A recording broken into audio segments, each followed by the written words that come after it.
This video will be a brief demonstration of the art and science of what is known as data carving. Data carving is extracting files from permanent storage by use of their hexadecimal signatures.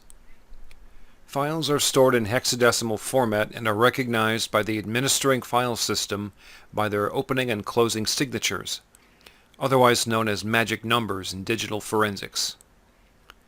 It is these signatures that tell the operating system which program to use when opening a picture, a video, or an executable such as a Microsoft Word document. When placed into storage, a file is broken down and stored in logical containers known as clusters. These are 8 contiguous sectors, or 4096 bytes. The clusters are then placed in an address location in permanent memory. If a file is very large, the chances are that it is fragmented and the individual clusters are spread throughout the hard disk or flash memory chip. If this is the case, you must use the master file table record for the file in order to get the cluster runs.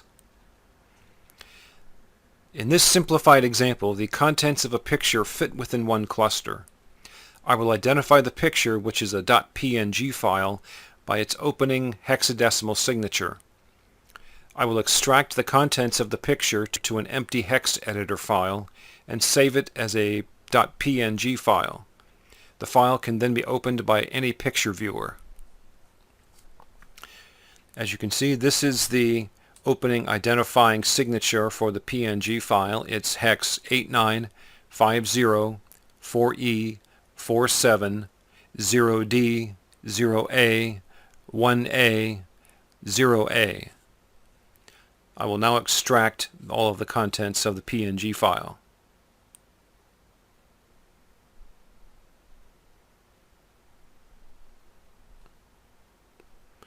And the file closes out with hex 82.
When extracting a file such as this from its native hex environment, remember that you have to copy from the opening signature to its closing signature if there is one.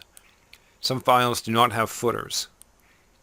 If this had been a much larger file, we would have had to repeat this process numerous times in order to extract all of the file's corresponding clusters.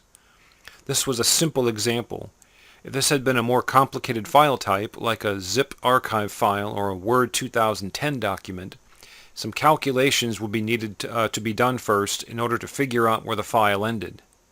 This was just to give you an idea of how a file can be manually extracted from permanent memory. This concludes the demonstration.